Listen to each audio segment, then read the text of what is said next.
जय हिंद दोस्तों, good morning to all of you. पिछले क्लास में हम लोगों ने बायोलॉजी को स्टार्ट किया था और हम लोगों ने लगभग उसके इंट्रोडक्शन को समाप्त कर लिया था और कल की क्लासेस आपकी नहीं हो पाई थी, उसके लिए हम क्षमा चाहते हैं। कुछ ऐसे अर्जेंट काम आ गए थे जिसको करना भी बहुत ज़्यादा ज़रूरी था। चलिए आज की क्लासेस को स्टार्ट करने से पहले कल हमने क्या पढ़ा था उसको थोड़ा रिकैप लगाते हैं, क्योंकि आपके जो भी क्लासेस होंगे पिछले क्लासेस में क्या आपने पढ़ा है उसका 5 मिनट का रिकैप पूरा लगेगा। मतलब पूरे पिछले क्लासेस को 5 मिनट में रिकैप के तौर पर समाप्त किया जाएगा, ताकि वो सारी चीज़ें आपके दिमाग पर तैरती हुई रहें और उसका एक व्यू आपके माइंड पर बना रहे।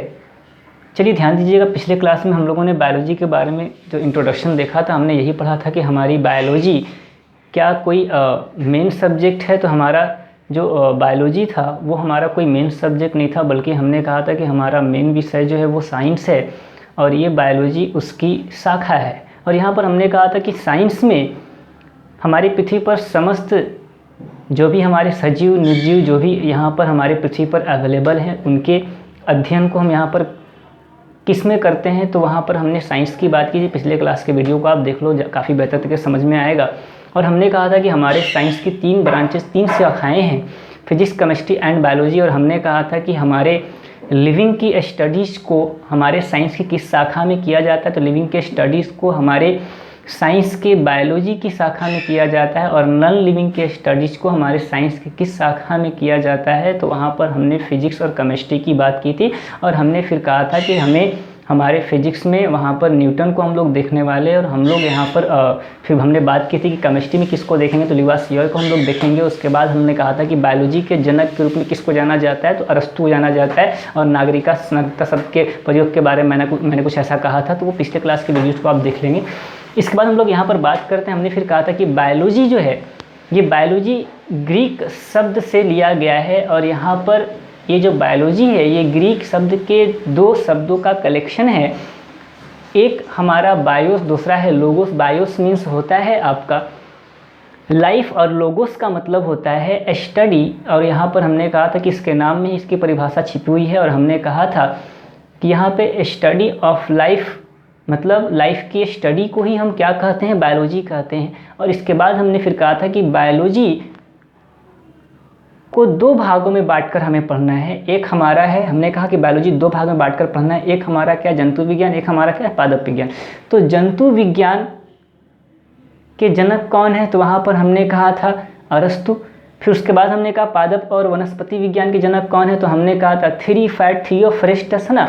इसके बाद हमने कहा था कि जैसे ही वहाँ पे पादप के आगे, वनस्पति के आगे अगर वहाँ पे वो आधुनिक लगा देता है तो वहाँ पर उस केसेस में आपका थियोफ्रेस्टस आंसर ना हो करके वहाँ पर लिनियस आंसर होगा। और हमने कहा था कि सवाल कैसे पूछेगा, तो आधुनिक वनस्पति विज्ञान का जनक किसको कहते हैं, तो वहाँ पर लिनियस। और लिनियस से संबंधित कुछ और मैंने फैक्ट्स आपको बताए थे और हमने कहा था कि लिनियस द्विनाम पद्धति की खोज के लिए भी जाना जाता है। और इसके बाद हमने कहा कि फिर यहाँ पर वर्गीकी के पिता के रूप में फादर ऑफ टैक्सोनॉमी किसको कहते हैं, तो यहाँ पर हम लोग बात कर रहे थे हमारे कहीं ना कहीं लिनियस के बारे में ही। और यहीं तक हमारे क्लासेस थे। और यदि हम लोग बात करते हैं कि हमारे बायोलॉजी शब्द का सर्वप्रथम प्रयोग किसने किया था, लेमार्क ने किया था 1801 की हम लोग यहाँ पर बात करेंगे। और इसके बाद हमने फिर कहा कि यहाँ जैसा कि हम लोग जानते हैं कि हमारे बायोलॉजी को 2 भाग में बांटकर पढ़ना है, एक हमारा जंतु विज्ञान, एक हमारा पादप विज्ञान। तो जंतु विज्ञान के जनक के रूप में हम लोग अरस्तु को जानते हैं। तो जंतु विज्ञान से संबंधित अरस्तु ने 500 प्रजातियों के बारे में हमें बताया और इन 500 प्रजातियों के अध्ययन संबंधी उन्होंने एक पुस्तक लिखी जिसका नाम है हिस्टोरिया एनिमेलियम। क्या नाम है, हिस्टोरिया एनिमेलियम। और इसके बाद हम लोग बात करते हैं कि हमारे वनस्पति विज्ञान या पादप विज्ञान से संबंधित जिस वैज्ञानिक को जाना जाता है वो हमारे थियोफ्रेस्टस है। और थियोफ्रेस्टस ने वनस्पति और पादप विज्ञान से संबंधित 500 प्रजातियों का अध्ययन किया और इस अध्ययन से संबंधित उनके द्वारा जो पुस्तक थी वो कौन थी, तो वहाँ पे हिस्टोरिया प्लांटेरियम की हम लोग बात करेंगे। अगर रफली हम लोग देखना चाहेंगे तो हम लोग यहाँ पर देख सकते हैं। देखो हमने कहा कि कुछ भी आपको याद करने की ज़रूरत नहीं है, आपको कुछ भी याद नहीं करना है, आपको माइंड पर बिल्कुल भी प्रेशर नहीं रखना है, नहीं डालना है। केवल आपका क्लास में कंसंट्रेशन होना चाहिए, बाकी सारी चीज़ें आसानी तरीके से आपके माइंड में बैठाने की जिम्मेवारी पूरी तरह से हमारी है। थोड़ा गौर कीजिएगा। प्लांटेरियम, हमने क्या बताया था मेरे भाई? बायोलॉजी, है ना। बायोलॉजी को दो भाग में बांट कर पढ़ना है मेरे भाइयों। हमने कहा था एक हमारा जंतु विज्ञान है, जरा गौर कीजिएगा, एक हमारा है पादप विज्ञान। जंतु विज्ञान के लिए हम लोग किसको जानते हैं? तो मेरे दोस्त अरस्तु को हम लोग जानते हैं। पादप विज्ञान के लिए हमने कहा था थियोफ्रेस्टस, है ना। अरस्तु ने जंतु विज्ञान से संबंधित 500 प्रजातियों का अध्ययन किया। कितनी प्रजातियों का? 500 प्रजातियों का। और 500 प्रजातियों का ही अध्ययन हमारे थियोफ्रेस्टस ने भी किया। पादप से संबंधित 500 प्रजातियों का इन्होंने भी अध्ययन किया। अब यहाँ पे बात आती है कि 500 प्रजातियों से संबंधित अध्ययन से संबंधित इन्होंने जो पुस्तक लिखी उसका नाम क्या है? जरा गौर कीजिएगा, यहाँ पे जंतु है, यहाँ पे पादप है। तो बताओ इसमें दो शब्द आप बाकी दिमाग पे नहीं रखना है, एक है प्लांट और एक है आपका एनिमल। थोड़ा सा स्पेलिंग देख लेते हैं। एनिमेलियम, है ना। चलिए थोड़ा गौर कीजिएगा, एक में है एनिमल और एक में है प्लांट। तो दोस्त जंतु, एनिमल मीन्स जंतु या प्लांट मीन्स जंतु, तो लगभग सब लोग जानते हैं। एनिमल मीन्स क्या होता है? जंतु। तो एनिमल्स मीन्स क्या है? जंतु। और प्लांट मीन्स पौधा या पादप, है ना। तो गौर कीजिएगा, यहाँ पर हम लोग बात करेंगे जिसमें एनिमल है, और एनिमल्स क्या होता है? जंतु। जिसमें एनिमल है और वहाँ पे बात करेंगे कि उस पुस्तक को किसने लिखा? हिस्टोरिया एनिमेलियम। और यहाँ पे हम लोग बात करेंगे जिसमें प्लांट है, और प्लांट से संबंधित कौन है? थियोफ्रेस्टस। तो उन्होंने हिस्टोरिया प्लांटेरियम नामक पुस्तक में 500 प्रजातियों के पादपों का अध्ययन यहाँ पर किया।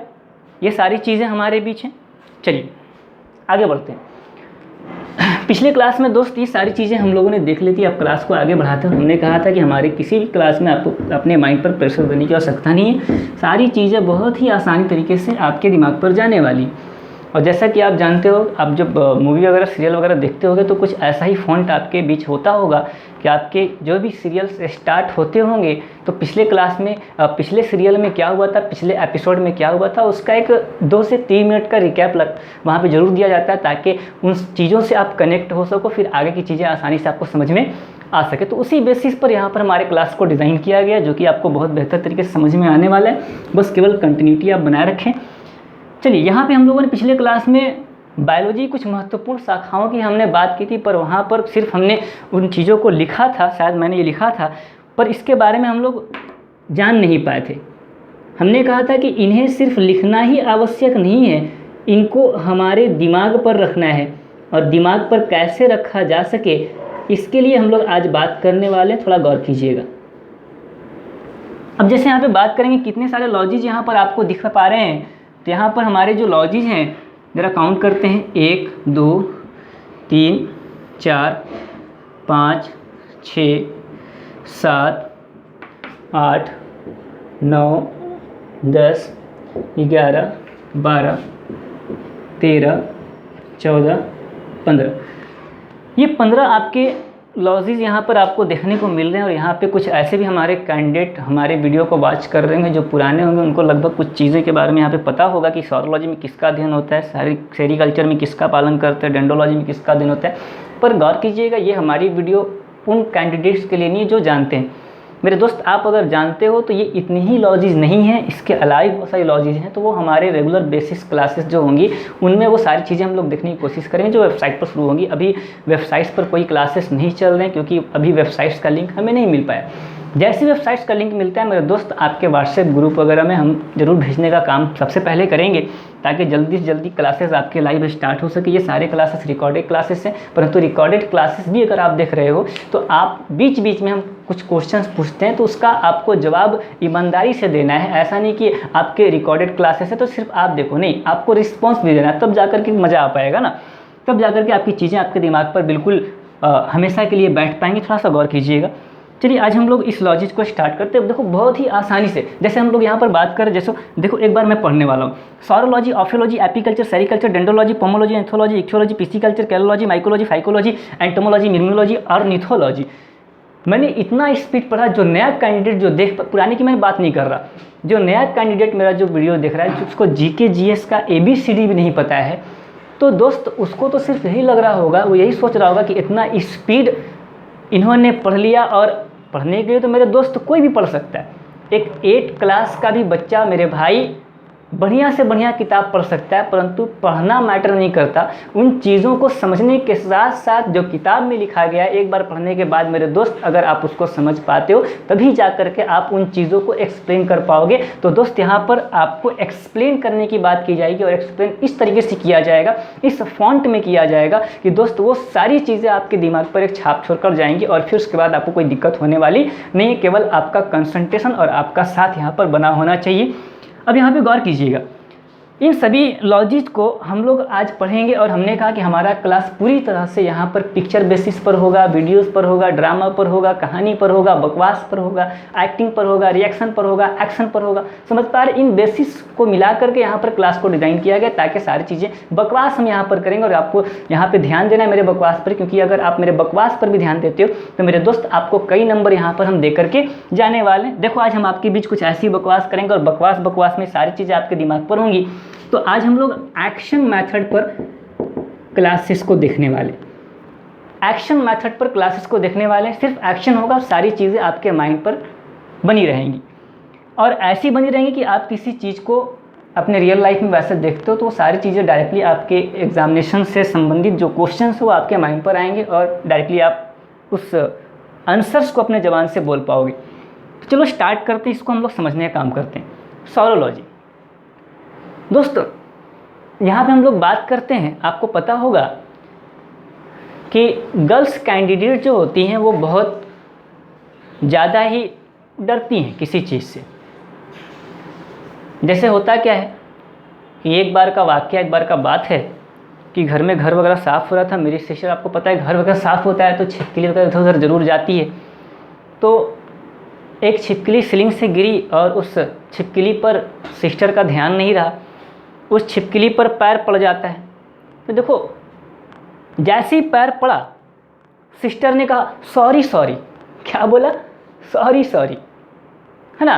तो लड़की के इससे भी आदत होता है, वो लोग अंग्रेज़ी बहुत अच्छा बोल लेती है, और अंग्रेज़ी में 2 वर्ड्स उन लोगों को बहुत बेहतर तरीके से बोलने आता है। एक है सॉरी सॉरी, और एक है थैंक यू, है ना। बहुत अच्छे से बोलेगी, तू कितनों ट्राई कर लेगा उतना बढ़िया से तू नहीं बोल पाएगा। चलिए, तो दोस्त हमने कहा कि जब छिपकली पर पैर पड़ा तो लड़की ने क्या कहा? Sorry sorry. मतलब ऐसे तो सॉरी तूनी के बोलता ही है सब, छिपकलियों को सॉरी बोल रही है। क्या बोला? Sorry sorry. क्या बोला? Sorry sorry. तो दोस्त आपसे क्वेश्चन फिर तुरंत पूछता है कि सॉरोलॉजी में निम्नलिखित में किसका अध्ययन किया जाता है? तो सॉरोलॉजी में छिपकलियों का अध्ययन होता है। किसका होता है? छिपकलियों का। तो ये क्या है? Sorry sorry. पहले बोलना है सॉरी सॉरी, डायरेक्टली सॉरोलॉजी पर मत जाओ, फिर दिक्कत हो जाएगा। ये क्या है? Sorry sorry. तो यहाँ पर सॉरी सॉरी में किसका अध्ययन?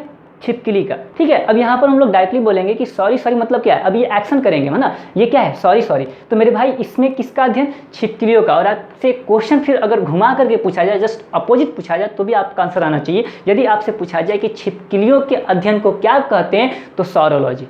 क्या कहते हैं? सॉरोलॉजी। समझ पा रहे हैं? तो सॉरोलॉजी में किसका अध्ययन? छिपकलियों का। छिपकलियों के अध्ययन को क्या कहते हैं? सॉरोलॉजी। यहाँ तक कोई दिक्कत नहीं था। तो देखा लड़की कैसे पैर पड़ा तो क्या कहती है? Sorry sorry. और यही अगर लड़का होता, हॉट साइड कर देता है ना। चलो कोई बात नहीं, देखते हैं। अब इसके बाद यहाँ पर हम लोग बात करेंगे ऑफियोलॉजी।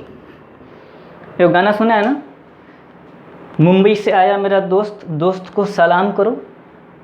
ठीक है, तो ये गाना फिर से रिपीट करेंगे जब आपका कॉन्स्टिट्यूशन का क्लास होगा।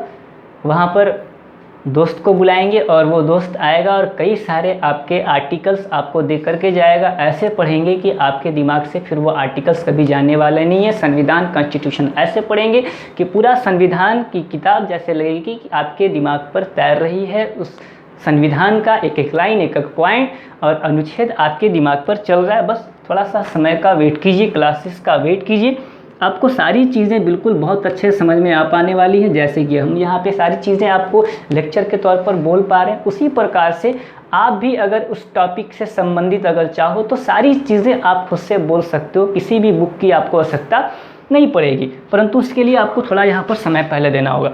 तो दोस्त यहाँ पर हम लोग सौरोलॉजी हमने देख लिया। ये क्या, कौन सा लॉजी है? सौरोलॉजी। किसका अध्ययन? छिपकली का, या छिपकली के अध्ययन को क्या कहते हैं? तो अब जब भी कोई कान पकड़ेगा ना तो तुमको डायरेक्टली तुम्हारे माइंड से ये रिएक्शन आएगा, सौरोलॉजी। क्या आएगा? सौरोलॉजी। या तू कहेगा छिपकली के अध्ययन, बाकी अगर कुछ बुझाए चाहे मत बुझाए, तुम्हारा काम बन गया। ऑर्कियोलॉजी। तो दोस्त एक मेरा दोस्त था, वो मुंबई रह रहा था। मुंबई से वो 4 या 5 साल के बाद जब घर लौटने का इरादा करता है तो वो हमको कॉल करता है कितने समय में हम स्टेशन पहुंच जाएंगे, हमें रिसीव कर लेना। तो मेरे भाई हम वहाँ पर उसको रिसीव करने के लिए गए और जैसे रिसीव करके हम सोचे कि उसको घर लेकर के आएंगे, परंतु चट्टा बोलता है कि हमारा घर नहीं जाना है, हमारा खेत में जाना है। तो हमारा तो तुरंत याद आ गया कि खेत में कहेला जा रहा है, कर पुराना आदत लगल है खेत वाला। कोई बात नहीं, कुछ बोले नहीं हम उसको, चले गए खेत। कोई छोटा 4-5 साल के बाद ऐसे भी अगर देखा जाए तो गांव घर का अगर जो लड़का है, जो हमारा कैंडिडेट, जो भाई छात्र है, जो गांव से शहर में आता है पढ़ने के लिए और गांव वापस जाता है, तो दोस्त गांव से उसको फिर आने का दिल नहीं करता है। नहीं आने का दिल करता है, कई सारा रीज़न है, उस रीज़न की भी हम लोग बात करेंगे। उसमें सबसे बड़ा रीज़न डिस्टर्बिंग एलिमेंट है, देखेंगे उसको बाद में। तो दोस्त गांव वो ऐसे चुट्टा घूम रहा था जिसे मानो कि लंदन पेरिस घूम रहा है। हमारा अंदर ले पूरा गुस्सा आ रहा था। हम कहें कि ससुरा का कैले है, एकदम धूप में एकदम अपत करके रख ले, एकदम पसीना टर टर बह रहा है। हम कहें कि ठीक है, मिजाज उबिया गया ओकरा ले। अब कहें कि ऐसा है कि हम इजा छाया में बैठ रहे हैं, तोरा जितना घूमना है, जितना बीघा खेत तो घूमना है तो घूमो, हम ऐजे घूम के आओ। बैठ गए। उस चुट्टा के सांप से बड़ी डर लगता था। उस सांप देखता था तो कर अक्की बक्की सब गायब हो जाता था। वो कहा कि ठीक है अभी हम घूमेंगे, तुम ऐजे बैठो, हम आ रहे हैं। उस ससुरा गया। आगे आगे जाने के बाद आप लोग जानते हैं कि खेत खलिहान में सांप उप होता है। तो उसके सामने एक सांप आया। उस सांप को देख करके उसका ये क्या हो गया? ऑफ हो गया। क्या हो गया? ऑफ हो गया। और चुट्टा के जैसे ही ऑफ हुआ, उसका दिमाग काम नहीं किया कि अब हम करें तो क्या करें, वो तुरंत गिर गया। अब गिरने के बाद मेरे भाई आवाज़ जैसे ही हम गए देखने के लिए, हम कहे कि चुट्टा ही गिरल है, देखें कि साफ होने से भाग रहा है। तो हम समझ गए, फिर चेक किए कहीं काटा वाटा नहीं, तो काटा वाटा नहीं था। चुट्टा देख के पहले ओकरा लिए गिर गया था। तो वो का काटता, एक गिरला के बाद सांपवा खुद डर से भाग गया। तो देखे काटा नहीं है, एक का हो गया, ऑफ हो गया। तुरंत अगले दिन क्वेश्चन आता है कि सांपों के अध्ययन को क्या कहते हैं। तो हमने कहा था कि सांप को देख कर क्या हो गया, हाई ऑफ हो गया। क्या हो गया? ऑफ हो गया। तो सांपों के अध्ययन को कहते हैं ऑर्कियोलॉजी। क्या कहते हैं? ऑर्कियोलॉजी। तो जब भी ये एक्शन आएगा ऐसे वाला है ना, तो ऑर्कियोलॉजी। या मान लो रियल लाइफ में अगर कोई ऐसे अगर कर दिया तो कहेगा ऑर्कियोलॉजी, भले अगर कुछ बुझाया चाहे मत बुझाए, है ना, काम तुम्हारा बन गया। तो ये क्या है हमारा? ऑर्कियोलॉजी। ऑर्कियोलॉजी में किसका अध्ययन? सांपों का। ये कौन सा लॉजी है? सौरोलॉजी। किसका अध्ययन? छिपकली का। छिपकली का अध्ययन क्या कहते हैं? सौरोलॉजी। सांपों का अध्ययन क्या कहते हैं? ऑर्कियोलॉजी। यहाँ तक कोई दिक्कत नहीं है। अब गौर करो, अगला है एपी कल्चर। तो दोस्त सबसे पहले आपको बता देना चाहते हैं कि अगर आपके बीच अगर कल्चर शब्द आपको दिख जाए तो कल्चर का अर्थ होता है पालन। कल्चर जहाँ भी दिख जाए तो आपका पहले माइंड ये कहना चाहिए कि ये पालन से संबंधित है। तो दोस्त यहाँ पर एपी कल्चर को समझते हैं। तो दोस्त जब भी हम एग्जामिनेशन को पास करके घर जाते थे तो एक सिस्टम था मम्मी का, वो पास होने के बाद जब अच्छा नंबर आता था तो हमको मैगी खिलाती थी। आपको पता है कि कुछ समय पहले मैगी पर जब बैन लगा था, उस पर बात करेंगे मैगी पर बैन क्यों लगा था, देखेंगे। तो दोस्त यहाँ पर मैगी पर जब बैन लगा था तो तरह तरह की कंपनियाँ मैगी बना रही थी, जिसमें एक कंपनी थी एपी मैगी की। एक एपी मैगी आया था, शायद आपको पता होगा एपी मैगी।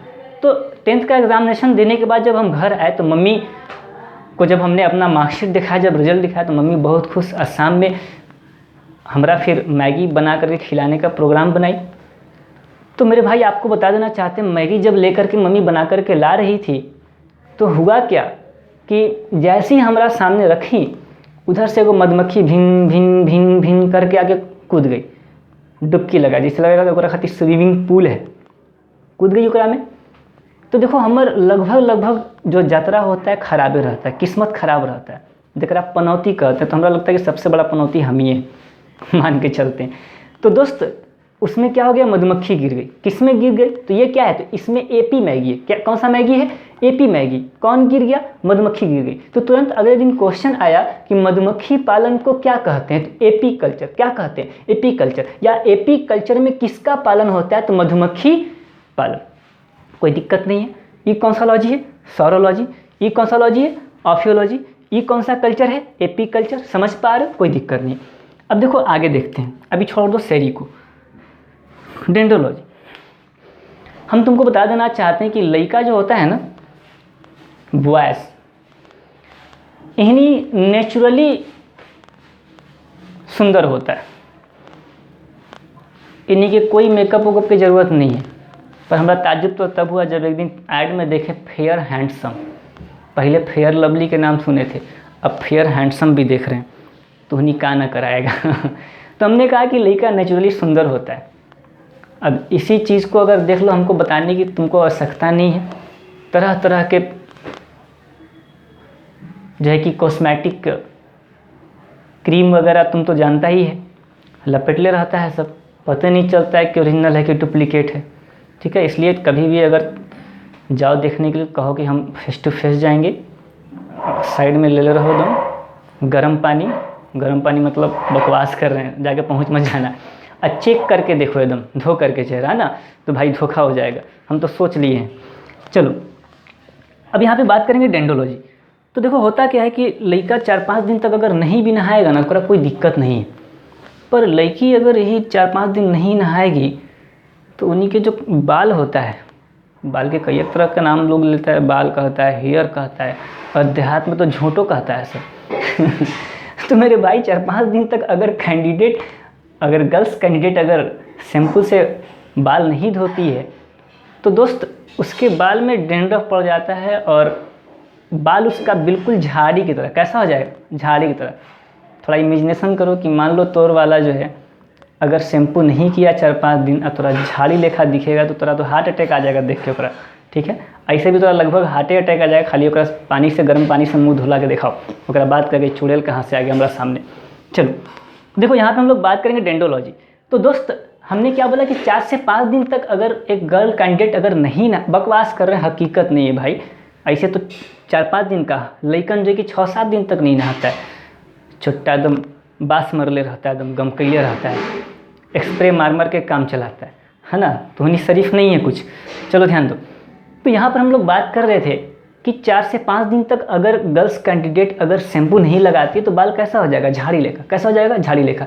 तो मेरे भाई यहाँ पर एक क्वेश्चन पूछता है कि भाई मेरे, और झाड़ी लेखा जब बाल हो जाएगा तो बहुत सारा डेंड्रफ, क्या हो जाएगा, डेंड्रफ। तो भाई मेरे आपसे क्वेश्चन पूछता है कि डेंड्रोलॉजी में किसका अध्ययन किया जाता है। तो देखो ये है तुम्हारा डेंड्रोलॉजी, ये क्या है, डेंड्रोलॉजी। तो डेंड्रोलॉजी में झाड़ियों का अध्ययन, किसका अध्ययन, झाड़ियों का। किसका अध्ययन भाई मेरे, झाड़ियों का। तो आपसे फिर पूछेगा, अगर मान लो उल्टा कर दिया जाए, आपसे पूछा जाए कि झाड़ियों के अध्ययन को क्या कहते हैं, डेंड्रोलॉजी। जरा बताओ ई कौन सा लॉजी है, ई कौन सा लॉजी है, ई कौन सा कल्चर है, कौन सा कल्चर है, ई कौन सा लॉजी है, डेंड्रोलॉजी। अब देखो गौर करो, इसी से संबंधित एक और क्वेश्चन आपसे पूछा गया। तो डेंड्रोलॉजी है, एक पूछा गया डेंड्रोक्राइनोलॉजी,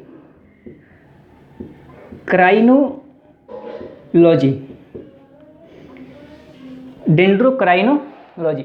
मेरे भाई ये सारी लॉजीज आपको बुक में भी मिलेंगी, पर क्या बुक हमको याद करा सकता है क्या, क्या बुक आप पढ़ करके तुरंत याद कर सकते हो क्या? परंतु ये गारंटी के साथ हम कह सकते हैं कि अगर आप मेरी वीडियोस देख पा रहे हो तो इस वीडियोस के बाद फिर आपको लॉजिज में यहाँ पे जितनी लॉजिज आपको दिख रही है, इसके अलावा और भी बहुत लॉजिज है आपके रेगुलर बेसिस क्लासेस में, वहाँ पर उन सारी लॉजिज पर भी हम लोग काम करेंगे, उस लॉजिज को भी हम लोग देखेंगे और जितनी आसानी से ये याद हो रहा है वो लॉजिज भी आपके माइंड पर होगी। थोड़ा सा इंतजार कीजिए आपके रेगुलर लाइव क्लासेस के स्टार्ट होने का, उनको भी देखेंगे। तो डेंड्रोलॉजी, ये कौन सा लॉजी है? डेंड्रोलॉजी। आपको लॉजी तक पता है, देखो केवल एक्शन हम दे रहे हैं, बाकी लॉजीज आपको पता है, लॉजीज में किसका अध्ययन होता है ये भी आपको पता है। जरा बताओ ये कौन सा लॉजी है? बोलो, भले यहाँ पर आपका रिकॉर्डेड क्लास है पर आपको बोलना पड़ेगा कौन सा लॉजी है, ये कौन सा लॉजी है। देखो हम लॉजी भी नहीं बता रहे हैं, आपको लॉजी भी पता है। ये कौन सा है? ये कौन सा कल्चर है? क्या गिर गया? ये कौन सा लॉजी है? इस लॉजी में किसका अध्ययन होता है? दिमाग पे। चलिए अब देखो यहाँ पे डेंड्रोलॉजी में झाड़ियों का अध्ययन होता है, ये तो पता था। अगली बार एग्जामिनेशन में क्वेश्चन पूछता है कि डेंड्रोक्राइनोलॉजी में किसका अध्ययन होता है। तो दोस्त यहाँ पर गौर कीजिएगा, डेंड्रोक्राइनोलॉजी में वार्षिक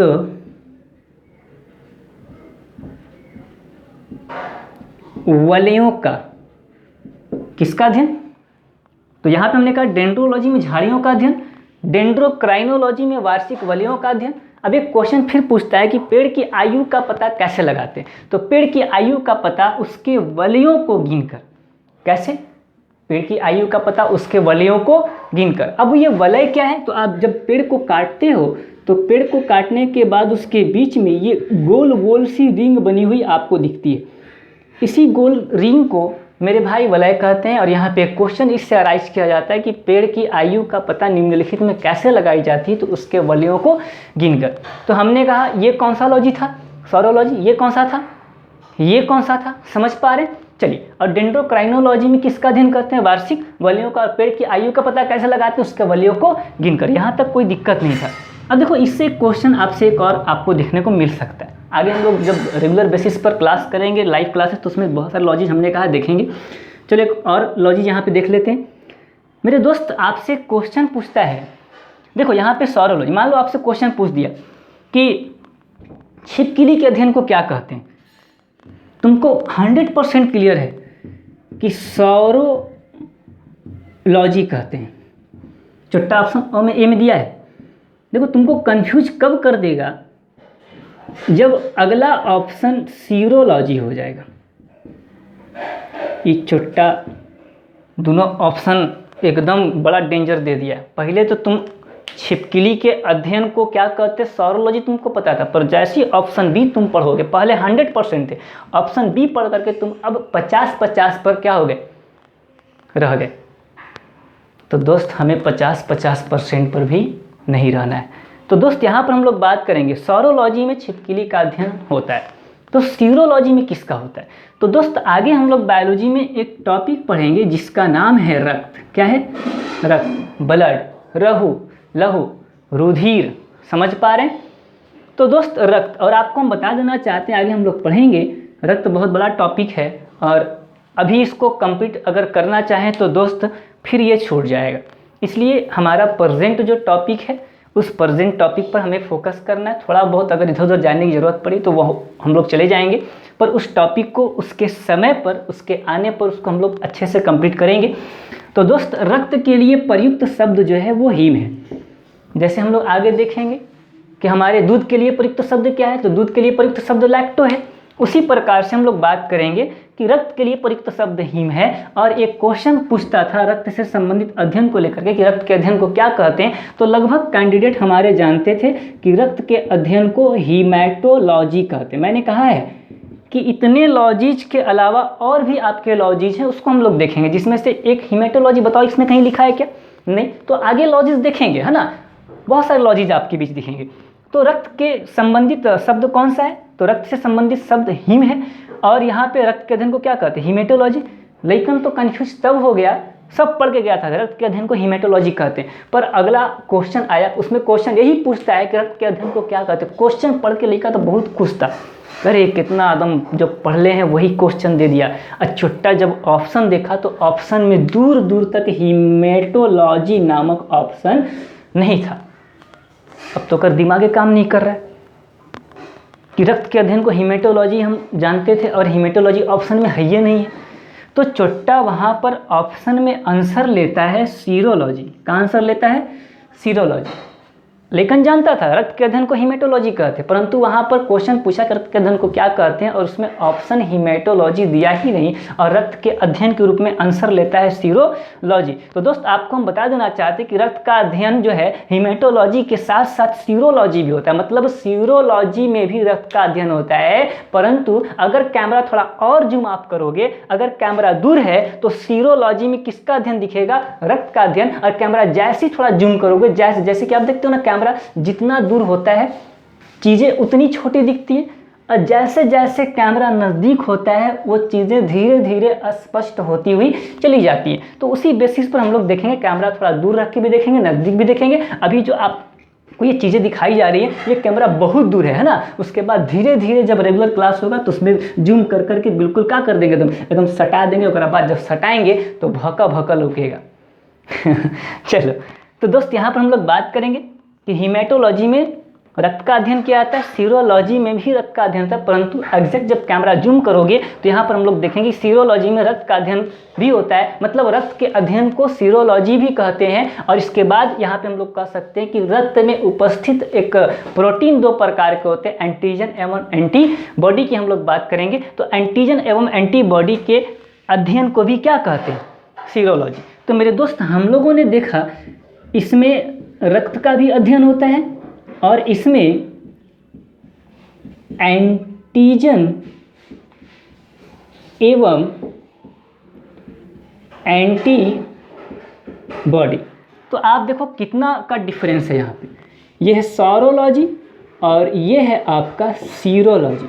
तो दोनों चीज़ें आपको समझ में आ गई होंगी कि सॉरोलॉजी में किसका अध्ययन, तो सॉरोलॉजी में छिपकली का अध्ययन, और सीरोलॉजी में किसका अध्ययन, तो सीरोलॉजी में भाई मेरे रक्त का अध्ययन। और यहाँ पे अगर हम लोग बात करते कैमरा थोड़ा सा और नज़दीक करेंगे तो रक्त का अध्ययन न लेकर के वहाँ पर आंसर ये भी हो सकता है कि रक्त में उपस्थित प्रोटीन एंटीजन एवं एंटीबॉडी, या फिर आप ये भी कह सकते हो कि एंटीजन एवं एंटीबॉडी के अध्ययन को क्या कहते हैं? सीरोलॉजी। और सीरोलॉजी में रक्त का भी अध्ययन होता है और यहाँ रक्त के अध्ययन को हीमेटोलॉजी भी कहा जाता है। रक्त के टॉपिक में जब जाएंगे तो बहुत अच्छे से हम लोग देखेंगे, घबराना नहीं है। ये चीज़ें इससे थोड़ा सा ये बहुत नज़दीक शब्द था, इसलिए मैंने इसको बताने का काम किया ताकि चीज़ें आपको बहुत अच्छे से समझ में आ सके। तो सॉरोलॉजी में छिपकली का अध्ययन, सीरोलॉजी में समझ में आ गया होगा रक्त का अध्ययन, है ना, और एंटीजन एवं एंटीबॉडी का अध्ययन। इसके बाद ऑफियोलॉजी आपको समझ में आ रहा होगा किसका अध्ययन?